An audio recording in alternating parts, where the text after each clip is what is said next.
Ugh, I need a second, my mouth hurts from smiling so much. Del Walker is a 3D character artist whose work evidences the craft at a global level.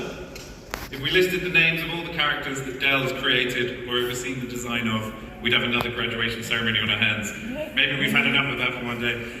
Suffice to say, he's an industry powerhouse whose practice continues to shape the visual language of some of the biggest, most impactful games in the medium. Del was born and raised in South London by working-class Caribbean immigrant parents. And as an only child, he was the first in his family to attend university and began his creative journey studying graphic design at Kingston College. And continues to advance his craft whilst bringing his critical eye to projects that reach millions. Del has also been inducted into both the BAFTA Games Committee and the BAFTA Learning and Inclusion Committee, allowing him to oversee the judging of the annual BAFTA Awards and support the next generation of British talent. There's an exciting sense about Del that despite his many achievements to date, even further heights await in his career and his artistry. Chancellor, it gives me great pleasure to present to you for the award of Professorship Honoris Causa of Norwich University of the Arts, Del Walker.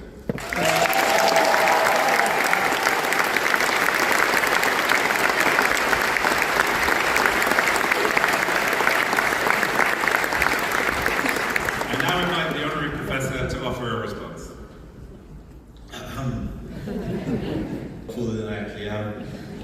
I live in the US now, so it's been quite healing to hear people speak English correctly. I tell people all the time that moving to the US in the 2020s, it's a little bit like going to a house party right when the police arrive. Thank you, Chancellor and Vice Chancellor, for having me, and congratulations, class of 2025. So Monday, the 19th of July, 2010, almost exactly 15 years ago, was my graduation. I was metaphorically sat where many of you are right now. I'd done my 3-year stretch. England had just crashed out of the World Cup. A new app called Instagram had just launched. Grapes just added porridge to their menu. And the TV would not stop threatening to show more Jedward. Despite distractions, I felt ready to enter the games industry, but rather than highlight successes, I want to outline the mistakes and course corrections I made. Because learning doesn't really stop once you graduate, and success is rarely a straight line. I was the smart but doesn't apply himself kid. I was always distracted, I was always drawing. And for my GCSEs, I got 1 B in English, and the rest were all D's and F's. Well, the B was inevitable, because my dad, sitting over there, he unknowingly gave me 2 vocabulary tutors. Dr. Octopus and Magneto. 7 years of him buying me comics gave me substantial vocabulary no classroom could compete with. I failed a lot. I achieved nothing in 6th form and got kicked off an IT college course for not turning in assignments. The teacher said I should probably be an actor or an artist because I definitely wasn't an academic. If anyone's taking photos right now, I'd love to send her an update. It's worth mentioning, I didn't have learning issues, I didn't suffer from dyslexia, and I didn't have anxiety. I was just really lazy. Eventually, Kingston College let me into their graphic design course, which is where things kind of clicked for me. I learned shape, balance, contrast, hierarchy, and composition, all stuff that I still use today.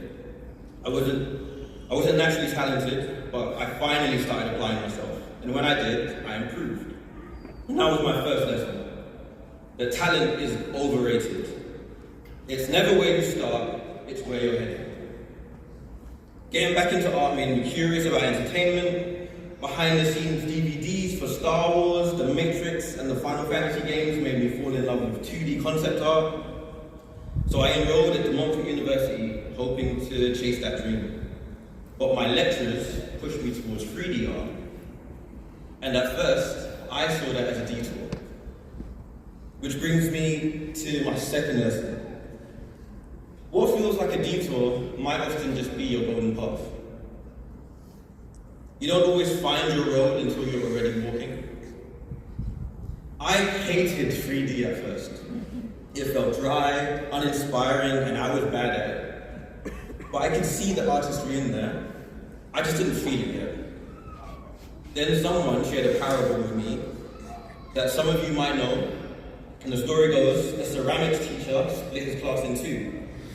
One group graded on making one perfect pottery piece, and the other group was graded only on how much clay they used in weight.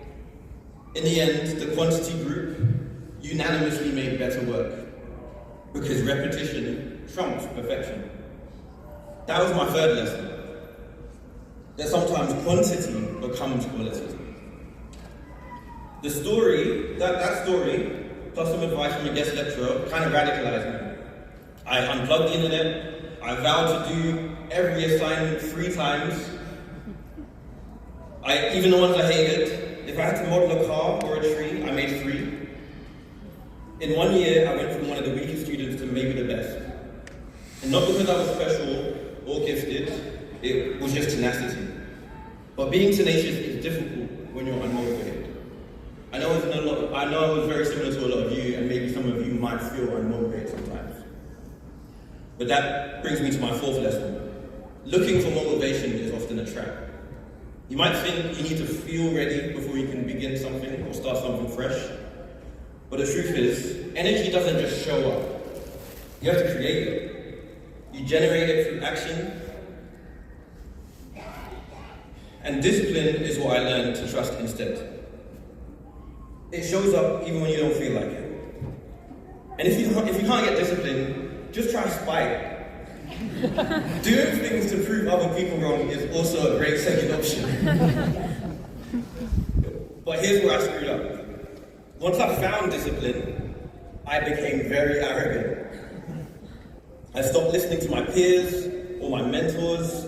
I assumed they had nothing to teach me. I know there's some smart kid over there who's thinking exactly how I was. My grandma would say, wisdom was chasing me, but I was too fast.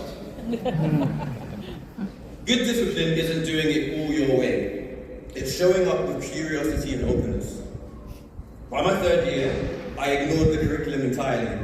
I focused only on my portfolios. I was a bad student. I got the worst grade in the class. I was 1 decimal away from failing and not getting a degree. But 2 weeks before graduation, a studio called Blitz Game hired me, and that's when it hit me. Who needs grades when you got audacity? Or so I thought. The biggest lesson for me then was that pride is really poison. My ego did not last. My first job was modeling SpongeBob for a game, with Nickelodeon execs constantly changing their minds about which season spots or proportions they wanted. Then at Sega, I was working on Sonic. Non-stop emails from Sega Japan asking if I had made their shoes too big. And then I learned that Sonic's not even popular in Japan. They don't even know why Westerners like it. They don't get it. It's all guesswork. I spent 4 years creating characters for the Suicide Squad game, and even put my main character in the center of the cover art and across billboards all across the city, only for critics to turn around and pan the game. Then I spent 2 years on The Last of Us Online, sitting beside the artist who made Joel and Abby, only for the game to be cancelled and all my work to be shelved.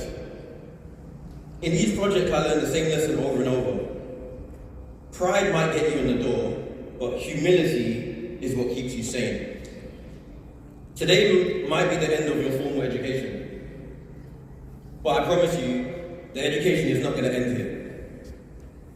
If you keep learning and improving, things will get better. Eventually. Probably. Maybe. I've had weird career milestones. I got inducted into BAFTA, then elected by my peers into the committee to run the judging panels. I've been flown to Vancouver and Shanghai as a PlayStation representative. I've been in meetings with Lucasfilm directors.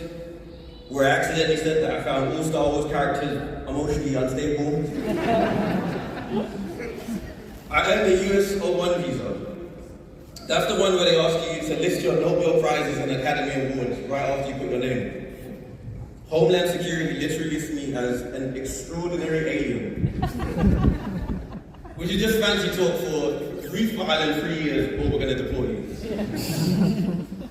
But all of this stuff is just fluff. I'm still figuring things out.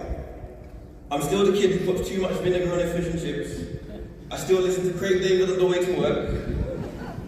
Except I just live in Santa Monica now, and The Last of Us Part 2 has my name in the credits. Every door that's open to me came when I stopped waiting and I chose myself. So if there's a message today, it's this. Please dream bigger. The creative arts don't care how old you are. You're not trying to get drafted into the NBA or into the Premiership. And so if your work is good, people won't really care where you're from, or how old you are, or what your gender is. I kept pushing hard, and today, Norwich University decided I deserve to be added to the something like 2% of black professors in the UK.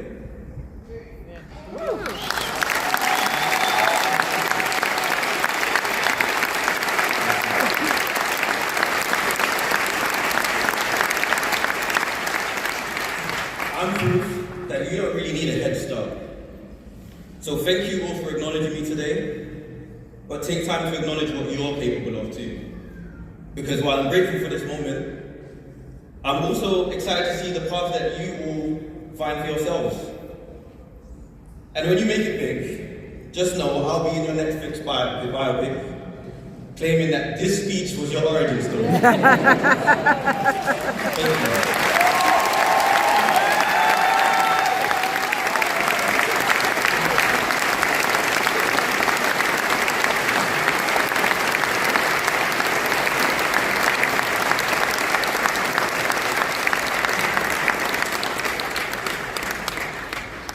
Amazing, thank you.